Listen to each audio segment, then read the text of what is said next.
Գյուրջան Կասկադ, հասանելի բնակարաններ 65 ամիս մարման ժամկետով։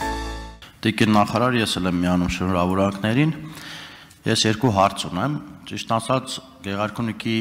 մարզին է վերաբերվում հարցերս, բարեկային ոստիկանությունը շատ իդեալական է աշխատում, ուզում եմ ասել բոլորն իմանան, որ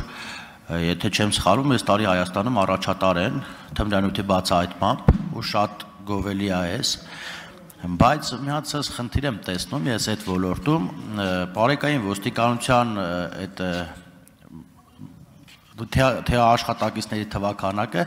թե մեքենաների թվաքանակը Գեղարքունիքի մարզի փրվածություն հաշվի առնելով շատ քիչ է ու չգիտեմ, իրենք չեն հասցնում, ուղղակի ֆիզիկապես ես այդ ամեն օր տեսնում եմ, որ չեն հասցնում եւ երկրորդը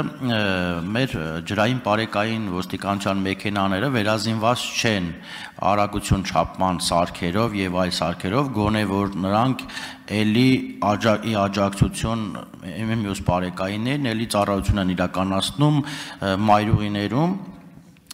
Եվ ես ուզում եմ մի հարց եւս ասել, ինչ է կարծում քրեական ոստիկանությունը արդարացված է թե ոչ,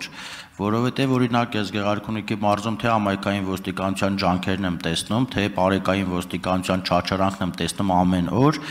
թե այն ծառայության, բայց քրեական ոստիկանության աշխատանքը կներեք, բայց ընդհանրապես չեմ հասկանում ինչով են զբաղված իրանք։ Միգուցե այդ նորմալ է, որ ես չեմ հասկանում, բայց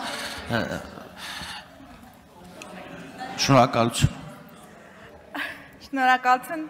պարոն Գրիգորյան, երևի գամ վերջից։ Բնույթով օպերատիվ աշխատանքից է գալիս ձեր չտեսնելը պրակտիկայում քրեական ոստիկաններին։ Այո, իրենք վստահաբար բոլորից տեսնում են։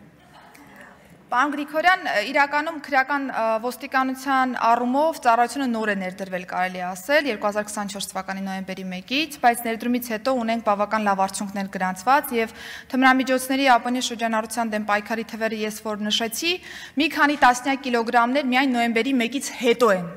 արգրավել, այսինքն երբ որ մենք շեշտը դրել ենք մեթոդաբանության առումով ներմուծման վրա, այսինքն ներմուծման շղթան ենք կոտրել, որպեսզի հետագայում տարածումը կանխվի, այստեղ մենք մեծ խմբականակներ են կարողացել դուրս բերել ԱՊՕ-ի շրջանառությունից։ Բայց թե այս ծառայությունը, թե համայնքային ոստիկանությունը նոր ծառայություններ են, որովհետև ինչքան էլ որ պատմականորեն ունեցել են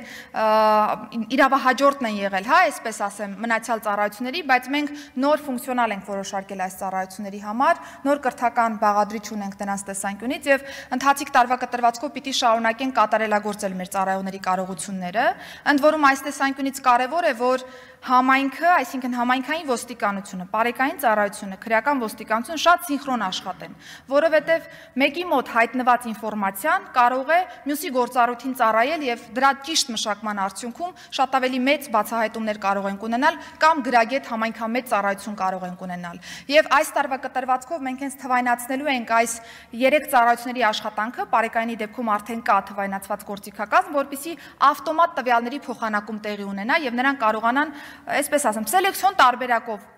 ինչպիսի տվյալը, որ հետաքրքիր կլինի, արժանահիշատակ կլինի իր ծառայության տեսանկյունից, դա կարողանա արդեն օգտագործել եւ ճիշտ հակառակը։ Իսկ ինչ վերաբերում է Գեղարքունիքի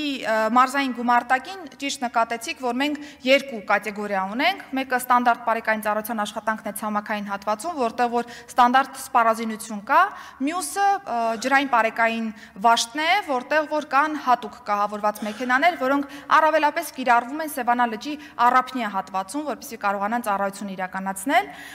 Պիկ սեզոնների ժամանակ մեքենաները մնում են հենց այդ հատվածներում, այսինքն սպասարկում են ամբողջ պարագիծը, հա, այսպես ասեմ, Սևանա լճի եւ այս տրամաբանության մեջ, եթե լինում են ոչ պիկ սեզոններ, արդեն նրանք դուրս են գալիս ցամաքային հատվածում ծառայության եւ օգնում են իրենց գործընկերներին։ Սպառազինությունը անընդհատ թարմացվում է եւ մենք ցանկանում ենք նաեւ գնահատել արդեն անցած տարվա արդյունքներ եւ հասկանալ, թե ինչ գործիքակազմ լրացուցիչ պիտի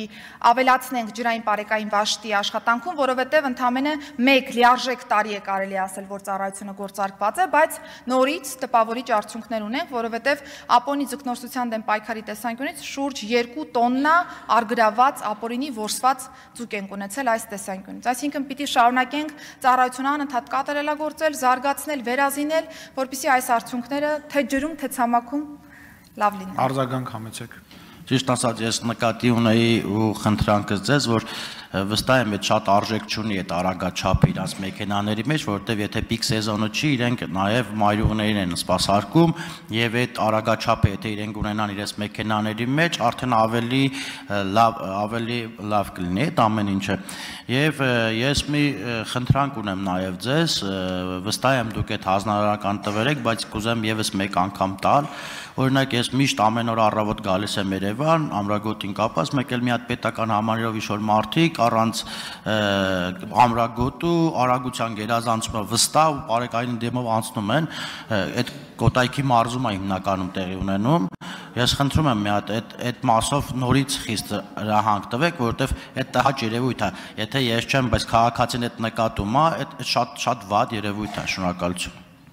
Անպայման նկատի կունենանք, պարոն Գրիգորյան, հատկապես Կոտայքի մարզի նաև ձեր նշած դեպքերի տրամաբանության, բայց բոլոր մարզերը եւ Երևանը մեզ համար հավասար սկզբունքով են աշխատում։ Կոտայքը պարզապես նշեցի, որովհետեւ դուք հիշատակեցիք։ Վստահաբար ամենօրյա հրահանգավորման մեջ կա հավասար սկզբունքով քաղաքացիներին վերաբերելու հրահանգավորումը ծառայողներին, բայց կարիք կա ամենօրյա ռեժիմով հետևողականորեն այս մեսիջը փոխանցել ծառայողներին, որպեսզի արդյունքը լրիվ համարժեք լինի այն գաղափարաբանությանը, որը մենք ունենք ծառայության համար։